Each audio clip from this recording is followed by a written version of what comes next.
Et salut à tous, c'est Chous. Comment je m'appelle, frère? Comment je m'appelle? Sushi. Salut à tous, c'est Sushi et aujourd'hui, petite vidéo pour vous montrer le meilleur setup motovlog possible. Je pèse mes mots, ça fait 3 ans que je le peaufine, etc. Donc j'en ai testé des micros, j'en ai testé des paramètres de caméra et aujourd'hui, je suis vraiment capable de vous dire c'est quoi le meilleur, enfin du moins ce qui répond le plus à mes attentes. J'avais déjà tourné cette vidéo pour vous montrer comment mettre une caméra sur ce casque, sauf que impossible de retrouver les fichiers originaux. Donc j'ai décidé de retourner cette vidéo. Donc ce ne sera pas sur ce casque qu'on va mettre la caméra, mais sur le casque de mon meilleur pote que vous avez pu voir dans la vidéo sur les Super Soco. Basta, elle me dépasse! Première partie de la vidéo, on va voir comment fixer la caméra sur le casque, quels endroits privilégier. Deuxième partie, quel micro choisir, plus où le placer. Et troisième partie, on verra quels paramètres j'utilise sur ma caméra, en sachant que tous les produits que je vous présente seront en description. Cordialement, allons-y. Où mettre la caméra sur son casque? Donc pour moi, il y a 3 possibilités. Au-dessus, sur le côté, devant. Au-dessus, vous allez voir un point de vue, certes, qui sera immersif, mais vous rajoutez quand même de la hauteur. Plus, il y a énormément de prise au vent. Qui plus est, si vous voulez mettre un micro, ça va être super compliqué de faire passer le câble à l'intérieur du casque, puisque le micro sera à l'intérieur. Vous allez devoir passer par là, par là, par là. Pas vraiment efficace. Sur le côté, c'est un peu plus facile de passer un micro. Par contre, la vue sur le côté, je déteste. Clairement, on voit la moitié du casque. Si vous voulez mettre la stabilisation, ce qui est vraiment efficace sur les nouvelles caméras, on voit le casque bouger comme ça. Je trouve ça horrible. Et en plus, la prise au vent va faire que si vous la mettez à gauche, ça va légèrement tirer à gauche. Et si vous la mettez à droite, pareil, ça va légèrement tirer à droite. Bon, quand vous roulez à 50, ça le fait très peu. Mais quand vous êtes sur l'autoroute, etc., ça le fait un peu plus et c'est très gênant. Dernier choix, c'est le mien, c'est le best, le meilleur. Mettre la caméra devant, vous avez un point de vue immersif. C'est facile de faire passer le câble à l'intérieur du casque pour placer un micro. Pour voir si vous filmez, quand vous passez votre tête sur le rétro là, voir si la caméra tombe bien, c'est beaucoup plus facile que si vous l'aviez sur le côté ou au-dessus. Pareil pour manipuler, changer les modes, photos, etc. C'est beaucoup plus simple. Et en plus, au niveau de l'aérodynamisme prise au vent, il n'y a rien du tout. Avant de coller notre support de caméra définitivement, il faut quand même vérifier comment va être la caméra par la suite. Donc vous prenez votre caméra, vous prenez vos supports, etc. Vous le mettez comme vous voulez le monter et ensuite vous regardez si ça pourrait rendre bien sur votre casque. De manière générale, il faudra incliner la GoPro légèrement vers le ciel quand le casque est posé sur une table. Si vous avez une GoPro Hero 5 et plus, il faut prévoir un emplacement pour ce magnifique adaptateur micro 3.0 jack je ne sais quoi là qui nous casse le huc. Le truc il est énorme, c'est pas pratique, ça perd toute notion de caméra d'action. Perso je le cale derrière la caméra,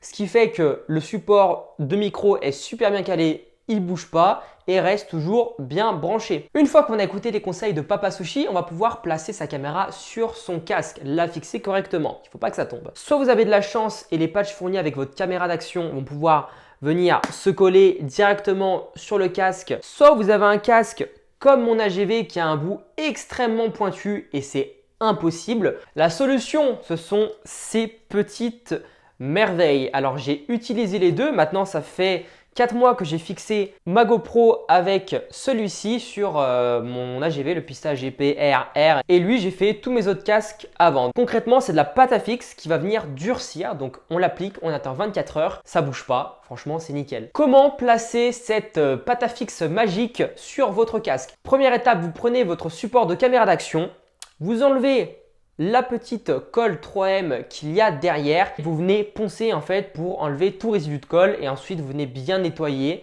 pour qu'il y ait vraiment zéro poussière et pour que la pâte à fixe puisse accrocher un maximum. Une fois que ça c'est fait, on va venir prendre 2 paquets de sucre au minimum parce qu'il faut avoir de la matière pour travailler. Donc prenez 2 paquets, limite 3 pour être sûr. Vous prenez la matière, vous la roulez dans vos mains. Faites très attention à ne pas avoir un date de prévu juste après parce que vos mains vont devenir toutes noires et ça ne part pas ou très difficilement dans les 2-3 jours qui suivent.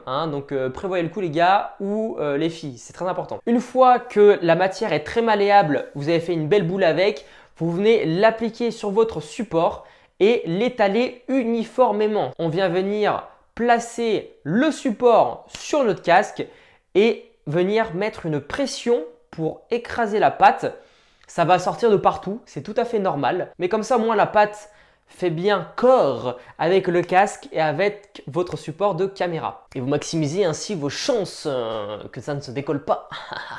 On va pouvoir venir enlever de la matière en prenant un cutter, en faisant très attention les enfants à ne pas se couper, à ne pas abîmer le casque. Donc on va venir retirer le surplus de matière et après, si vous êtes fanat de finition, vous allez pouvoir venir écraser légèrement avec votre doigt pour faire une finition très propre.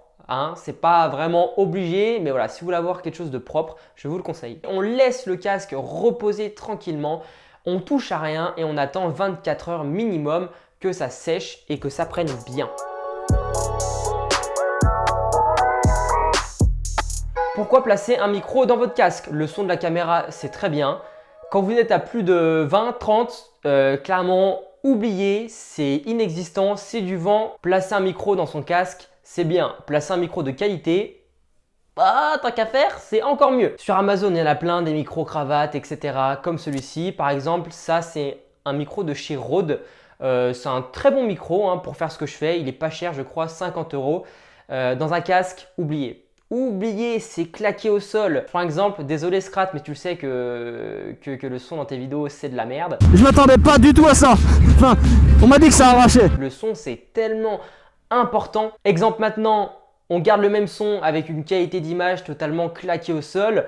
C'est vraiment passable à regarder. Par contre, si je détériore le son comme maintenant et que vous continuez à garder une bonne image, en fait, ça va juste être casse-pied. Donc, voilà pourquoi le son est important. En tout, dans mon casque, j'ai placé déjà 4 micros. Et celui qui ressort gagnant, c'est celui-ci, le Sports Mic. Ce micro, j'ai été totalement influencé par Voltor 63, on peut se le dire. À l'époque, je ne le connaissais pas et j'étais tombé sur une de ses vidéos. Voltor, si tu passes par là, bisous à toi. J'ai sorti une vidéo avec lui la semaine dernière. Allez voir. Ce micro, clairement, il est fait pour les sports. C'est même marqué dessus. BMX and Cycling, Motorsport, ça c'est pour nous les gars. Horse Riding, ça c'est pour le poney, ça c'est pas trop pour nous. Ma mic, ils sont gentils, ils m'ont envoyé 6 micros comme ça, ce qui m'a permis d'équiper mon casque Enduro, donc avec la vidéo avec Voltor, et qui m'a permis aussi d'équiper mon pote pour la vidéo avec Soko et qui me permettra aussi d'équiper 2 autres potes pour la vidéo avec Soko. Parce que voilà, on va faire un petit épisode 2. Voilà, je vous lâche des bails en secret comme ça. Pareil, si vous êtes intéressé, il y a le lien en description. Si vous voulez un micro de qualité, franchement, et qui dure dans le temps, le premier que j'avais, il a duré 2 ans et moi, c'est de l'utilisation intensive. Si je prends la moto, je parle, je gueule dedans. Une fois que le choix de votre micro est fait, que vous ayez pris celui que je vous ai montré ou un autre, il faut voir où le placer dans son casque. Autant vous dire que j'en ai essayé les endroits dans le casque. À gauche, à droite, une fois les gars, je me rappelle, je l'avais même mis là. Mais le mec, rien dans le cerveau, il a mis son micro là. Parce que le micro saturait, je me suis dit on va le mettre derrière. Mais rien du tout. Mais nada garçon, nada. Au final, le meilleur endroit pour placer un micro, ça paraît logique, j'étais un petit peu bête à l'époque, c'est le plus proche de la source audio, c'est-à-dire le plus proche de votre bouche. Ce qui est bien avec le Mamic Sport Mic, c'est qu'il y a une longue tige en fait qui permet de la caler un petit peu plus haut au niveau de votre casque et ici de pouvoir régler la hauteur du micro. Donc c'est assez sympa. À savoir qu'il y a une bonnette anti-vent qui est fournie avec le Sports Mic. Je trouve qu'elle n'est pas de très bonne qualité parce que la mienne, elle se déchire tout le temps en fait sur mes nouveaux micros, tout le temps. Et du coup, j'en mets pas. Et malgré que mon casque, ce soit sûrement un des pires casques à utiliser sur route, c'est beau. C'est magnifique. Pour les photos Instagram, c'est bien. Pour la route, c'est moins bien. Juste ça, les gars. Voilà. Il n'y a pas de cran pour la visière. C'est un casque qui n'est pas du tout insonorisé. Et je n'ai pas de bonnette anti-vent. Et pourtant, vous allez voir tout à l'heure, on ira faire un test.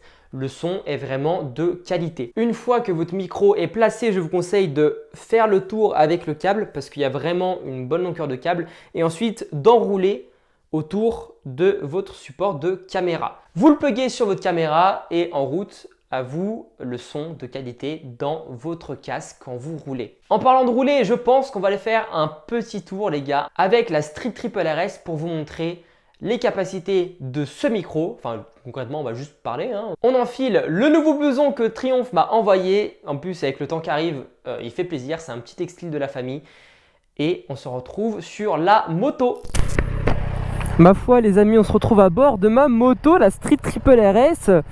Et on peut voir actuellement le test du micro si l'adaptateur ne bug pas. Ça voilà, c'est encore un petit problème de chez GoPro, des fois ça marche pas. Donc là je parle de manière tout à fait normale, sans crier, etc. Là je crie totalement, je pense que le micro doit saturer un petit peu. Mais ça reste vraiment tout à fait correct. Je suis en 4K 30 fps parce que je veux la meilleure définition possible, et 30 fps parce que je fais vraiment très rarement des ralentis, donc ça me sert à rien. En sachant que filmer en 60 fps prend plus de mémoire.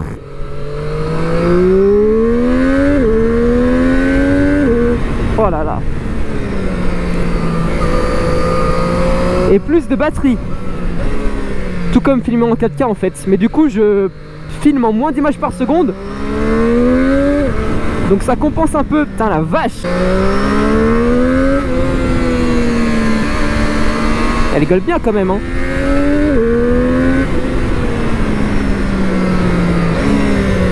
J'y vais mollo parce que mes pneus c'est des pneus pas du tout hiver, pas du tout. Et là il fait totalement 8 degrés. 4K 30 fps. Ça me permet si jamais de cropper dans l'image pour zoomer un petit peu.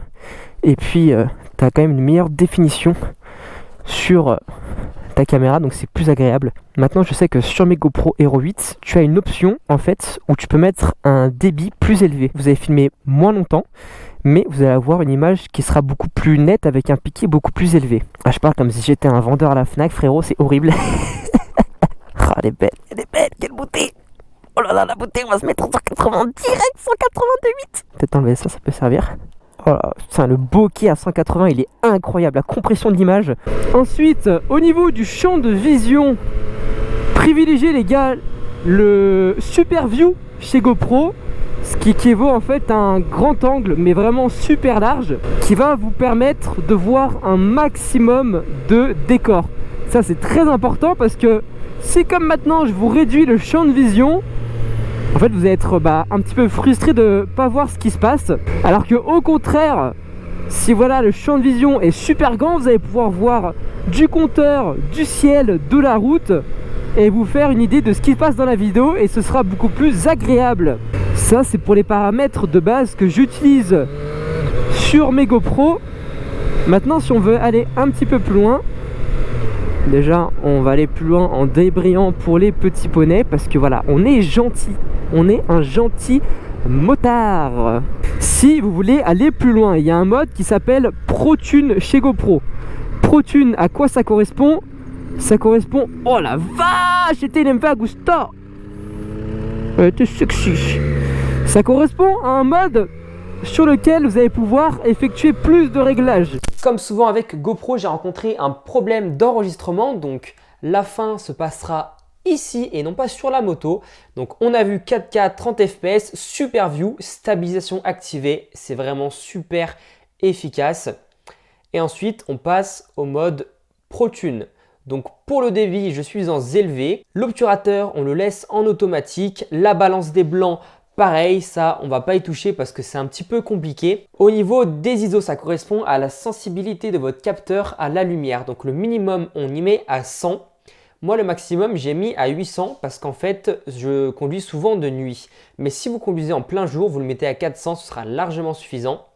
Pour ce qui est de la netteté, je la mets en élevé. Pour les couleurs, on a le choix entre plat ou alors les couleurs GoPro. Si vous mettez en plat, vous allez avoir une image qui est totalement neutre, mais ça vous laisse plus de marge pour la retravailler derrière. Si vous n'y touchez pas à ça, je vous conseille de mettre le profil GoPro qui est déjà très bien.